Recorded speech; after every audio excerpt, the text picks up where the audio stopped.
This is for the collective who still haven't left or ended a toxic cycle with their currently karmic partners.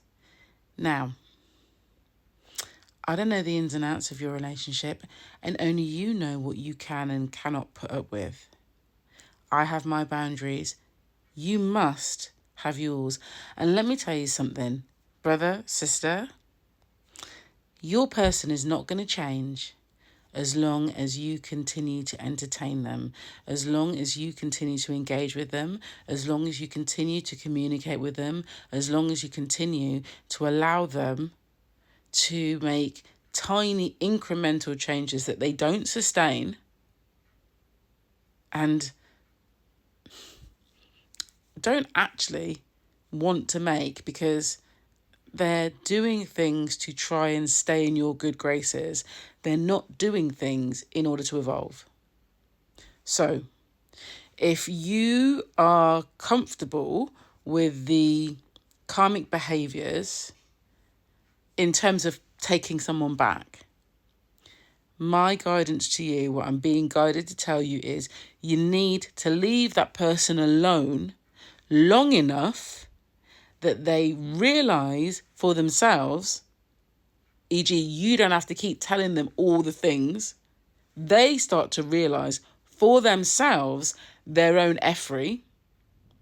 And second point, very important, they decide to make the changes for themselves. Not for you to take them back, not for you to be able to deal with other effery that they've got, maybe. It's not about you. It's not about you. Stop expecting them to validate your existence by people pleasing. This is not healthy. And they won't sustain it if they're doing it for you anyway. Because they're only doing it so that they can get back into your good graces because they love the way that you make them feel. They need to love themselves. Point blank, period. And whilst you are letting your ego get in the way of their evolution, they're doing the same, by the way. But whilst you're doing that, 9/11 on my clock, you're not actually healing yourself. Because I guarantee that time away, that space, that silence will not just be therapeutic for them. It will be so healing for you. And you might find that that separation, that time away, that silence means that you actually identify more boundaries for yourself, more ways in which you wish to be treated.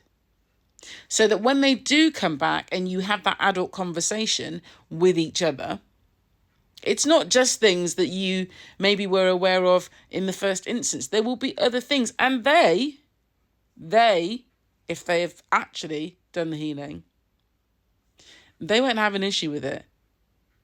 In fact, they will be coming to you with the things that they were doing, and they might have a couple of things for you to consider too. Take the break. It is necessary. You can't heal at the levels needed for this ascension together. Trust me on that one.